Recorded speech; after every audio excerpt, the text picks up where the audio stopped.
করা দিচ্ছি। মনে করা দেওয়া হচ্ছে যে আমরা যে ইলেকশনটা পেতে যাচ্ছি সেই ইলেকশনটার সাথে আরেকটা বড় অংশ আছে, সেটার নাম হচ্ছে গণভোট। এবং সেই গণভোটে আমরা জুলাই সনদকে রেজিস্টার করতে যাচ্ছি, এবং এই জুলাই সনদটাকে গ্রহণ মানুষ করবে আর করবে না সেটা ওখানে বলা থাকবে। এবং এই জুলাই সনদের একটা বড় অংশ আছে, সেটা হচ্ছে সংবিধান কারেকশন। সংবিধানটাকে মানে আমরা পরিবর্তন করতে পারবো কি পারবো না সেই বিষয়গুলো, এই বিষয়গুলোর সাথে অনেকেরই একমত না, দ্বিমত আছেন। কারণ এই সংবিধানটা, আমি আপনার আরেকটা টক শোতে বলেছি, এই সংবিধানটাই আসছিল হচ্ছে ইন্ডিয়ার প্রেসক্রিপশন থেকে, ইন্ডিয়ার থেকে ড্রাফট করা। তার মানে হচ্ছে আমরা 1971 সালে স্বাধীন হই নাই, এই বিষয়টা আগে ক্লিয়ার হয় না। 1971 সালে আমরা স্বাধীন হতে পারি নাই। আমরা স্বাধীনতা বলেছি কিন্তু আমরা আসলে বেসিক্যালি স্বাধীন হই নাই, আমরা আসলে পরাধীনই ছিলাম। এবং এই পরাধীনতার শৃঙ্খলা থেকে মুক্তি পেতে যে আমরা জুলাই মাস 2024 একটা আন্দোলন শুরু করেছি, এখন সেই আন্দোলন শেষ হয় নাই। এটা আগে আপনাকে রেজিস্টার্ট করতে হবে। সেই আন্দোলনেরই একটা পার্ট হিসেবে হাদির মৃত্যু, সেই আন্দোলনেরই পার্ট হিসেবে আজকে এই যে বিভিন্ন রকম জায়গায় বিভিন্ন ঘটনা ঘটতেছে, তার মধ্যে ডেইলি স্টার পুড়ায় দেয়া। এই যে ওনার যে আমার যে আগের বক্তা উনি তো নিজেই বললেন যে ডেইলি স্টার এবং প্রথম আলো যে পুড়াই দিয়েছে, সেই পুড়াই দেওয়ার মধ্যে লোকগুলো কারা? এগুলো তো মানে মানে ডেফিনেটলি কেউ না কেউ পুড়াই দিচ্ছে। তার মানে হচ্ছে এগুলো পুড়াই দিয়ে আসলে আমাদেরকে একটা দোষী সাব্যস্ত করা হচ্ছে, কাউকে না কাউকে বেনিফিটেড করা হচ্ছে। এখন ওনার বক্তব্য অনুযায়ী যদি বেনিফিটেড হয়, সেটা হচ্ছে ইউনূস সাহেব বেনিফিটেড হচ্ছে। আমি এখানে একটু দ্বিমত পোষণ করতেছি। ইউনূস সাহেব যদি বেনিফিটেডই হন, ধরে নেন যে উনি একটা সরকার ইলেকশন বাদ দিয়ে যে আরেকটা সরকার গঠন করবে, উনি চাইলে এটা পারবে? আমাদের এই যে ছাত্র জনতা তাকে কি এটা গ্রহণ করবে? যদি গ্রহণই করতো তাহলে তো বিপ্লবী সরকারই আমরা নিতে পারতাম, তাহলে তো বাই দিস টাইম আমাদের বিডিআর এর মানে বিচার ব্যবস্থাটা হয়ে যেত। আমাদের সেনাবাহিনী বা ডিফেন্স নিয়ে কি কোনো সংস্কার কমিশন তৈরি করতে পেরেছে এই সরকার? পারে নাই। আপনি কি মনে করেন যে নেক্সট ইউনূস সাহেব আসলে সেই সংস্কার কমিশনটা করতে পারবে? যদি করতে পারে তাহলে তো আমি সেখানে সমর্থন করব।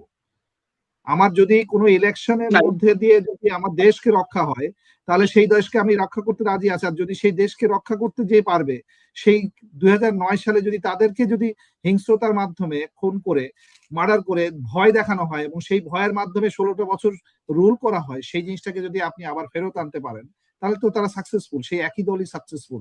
আমি কি সেই একই দলকে নিয়ে আসবো, নাকি আমি ভিন্নতার দিকে আঁকবো? আমি একটা সঠিক পথের দিকে আঁকবো।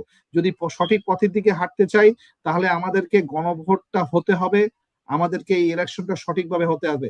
এখন আসেন, আমাদের আসলে মূল আলোচনার মধ্যে আমরা একটা বড় পার্ট মিসিং করে গেছি, সেটা হচ্ছে আমাদের সবচেয়ে বড় দল এই মুহূর্তে মাজারে হচ্ছে বিএনপি। বিএনপির যদি দলীয় নেতা হন তারেক রহমান সাহেব, আমি এর আগের আপনার টক শোতে বলেছিলাম যে তারেক রহমান সাহেবকে এই মুহূর্তে বাংলাদেশে থেকে এই জনগণকে একত্রিত করে বাংলাদেশকে রক্ষার জন্য কাজ করতে হবে। কেন ছাত্র জনতার দরকার হবে যে তারা নিজেরা যে আন্দোলন করে বলবে যে ভারতপন্থীরা আমরা মানে স্বাধীন হতে চাই? সে কেন বলবে না? সে যেহেতু বলছে না, তাহলে তাকেও আমি কন্ট্রোভার্সিয়ালিটির মধ্যে রাখছি। সে যেহেতু বলছে যে আমি 25 তারিখে বাংলাদেশে আসবো, দেখেন 25 তারিখে আসার আগে আমি একটা ছোট ঘটনা আপনাদেরকে দিই। উনার উনি তার থেকে 1 সপ্তাহ আগে ওনার চিফ সিকিউরিটি হিসেবে একজনের নাম ঘোষণা করছেন। ওনার নাম হচ্ছে ব্রিগেডিয়ার জেনারেল শামস। উনি আমাদের 21 বিএমএ লং কোর্সের একজন অফিসার। উনি এনডিসি করে আসছেন ইন্ডিয়া থেকে। ওনার মিসেস রয়ের একজন এজেন্ট হিসেবে অলরেডি ডিজিএফআই এনএসআই নিয়ে এটা নিয়ে অলরেডি আমাদের মধ্যে বিতর্ক তো রয়ে গেছে। তো ওনার নিজের সিকিউরিটি যদি থাকে যে ইন্ডিয়ার থেকে একজন এজেন্ট হতে পারে এই ধরনের কন্ট্রোভার্সিয়াল, তাহলে ওনাকে আমি বিশ্বাস করব কিভাবে? আমাকে এটা বিশ্বাস করাতে হবে ওনাকে। আমি একজন দেশের জনগণ হিসেবে যদি আমি ওনাকে বিশ্বাস করতে চাই যে উনি যদি এই ধরনের কন্ট্রোভার্সিয়াল একটা লোককে নিয়ে নিজে সেফ ফিল করেন, তার মানে হচ্ছে উনি যে রয়্যাল এজেন্ট না, তাও আমি ওনাকে এখান থেকে বাদ দিতে পারবো না। তার মানে হচ্ছে যে বাংলাদেশে এই ইলেকশনটা নিয়ে একটা ধরনের পাতানো ইলেকশন হওয়ার দরকার হচ্ছে, যেখানে একটা দলকে জেতানো হবে এবং অন্য দলগুলোর অবস্থানগুলো দুর্বল হবে। সেইটাকে যখন দেখতেছে যে অন্য দলগুলো মানুষের সমর্থন পেয়ে যাচ্ছে, মানুষ তাদেরকে গ্রহণ করে ফেলতেছে, তখনই তারা এই ধরনের বিভিন্ন রকমের বিভৎস ঘটনা ঘটাচ্ছে। তার মধ্যে হাতির মৃত্যু, তার মধ্যে এই যে আজকে একটা মানুষকে পোড়ায় ফেলানোর মতো নৃশংস ঘটনা, তার মধ্যে হচ্ছে এই প্রথম আলো আর ডেইলি স্টারের মতো লোককে পুরানো। এখন আসেন যে নুরুল কবিরের মতো ওখানে অ্যাটাক করেছে, নুরুল কবিরকে অ্যাটাক করেছে।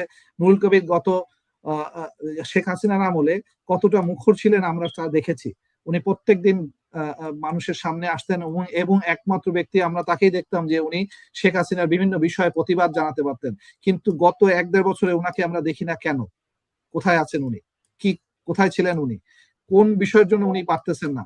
তার মানে হচ্ছে বাংলাদেশের টোটাল না, ওনাকে মিডিয়াটাকে, তো আমরা টক শোতে দেখি, ওই যে জিল্লুর রহমানের সাথে তো আমরা প্রায় টক শোতে দেখি বা লেখালেখি ঠিক তো আছে, উনি করেন। আপনি ভালো করেছেন যে আপনি জিল্লুর রহমান নাম বলছেন। জিল্লুর রহমান তো প্রকাশ্যে ঘোষণা করেছেন যে উনি আওয়ামী লীগের মানে শেখ হাসিনাকে চান। তার মানে হচ্ছে যে ব্যক্তিকে এরকম মানে যে দেশের লোক মানে এইভাবে কি ডাইরেক্ট বলেছেন শেখ হাসিনাকে চান, নাকি উনি ইনক্লুসিভ এর বিষয়টা ওনাকে উনি জি, বলেছেন? উনি ইনক্লুসিভ এর বিষয়টাই আমি বলতেছি। উনি মানে উনি সরাসরি ঘোষণা করেছেন যে উনি আওয়ামী লীগকে ইলেকশনের দেখতে চান। উনি শেখ হাসিনাকেও ইলেকশনের সুযোগ দিতে চান। এই জিনিসটা যেহেতু উনি এরকম বলতে পারেন, সেই জিল্লুর রহমানকেও মানে আমরা এটা একটা আমরা চেষ্টা, মতামত থাকতে পারে। এখন একটা মতামত মতামত, না। এখানে যেরকম আপনি আমির মতামত বলেন আলমগীরের না। ক্ষেত্রে আমরা অভিযোগ আমরা উঠেছিল। আমরা এখন ২০২৫ সালের যে সময়টায় কথা বলতেছি, এখানে আর মতামতের পর্যায়ে নাই।